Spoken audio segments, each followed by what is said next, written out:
about World War II before you started on your tour. World War II is the most devastating war that we've ever had in the history of the world. It affected more people than any other war in the history of the world.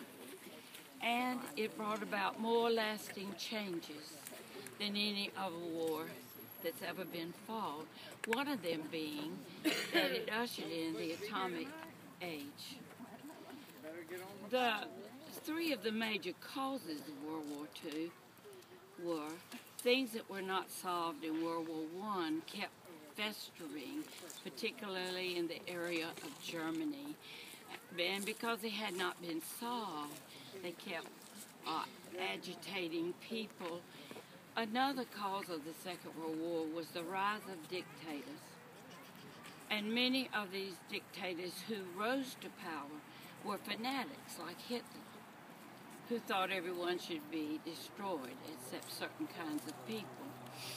And a third reason was that three of these dictators and their countries, Italy, Germany, and Japan, wanted more territory to rule and to control. And so together, but without a plan, no historians have ever found a major plan that they had designed as how they would go about this. They just started fighting. The Japanese began fighting in South Pacific islands, taking islands one by one, and the Germans and the Italians began to take little countries one by one, and no one has ever found any major design for what happened. Of course, you know that in America it was 1941 on a Sunday, and people had come home from church, and at my house we were eating lunch when the phone rang, and we were told that that the Japanese had bombed Pearl Harbor. Well, our young men began to volunteer as well as the draft boards were set up, and they began to be drafted. And everyone at home also it was almost 100% of people who worked together, did everything they could to fight this war and to win it and to overthrow these despots in these other countries. And some of the things that we did back here on the home front were everybody, the farmers particularly, they pitched in to furnish clothes and food. And everybody stayed home so they didn't use gas and rubber tires. And women went to work. 6,000 women went into shipyards and aircraft factories to furnish the men with supplies and materials that they needed. And then young boys began to work after school and in the summers on the farms to help make up for the loss of manpower.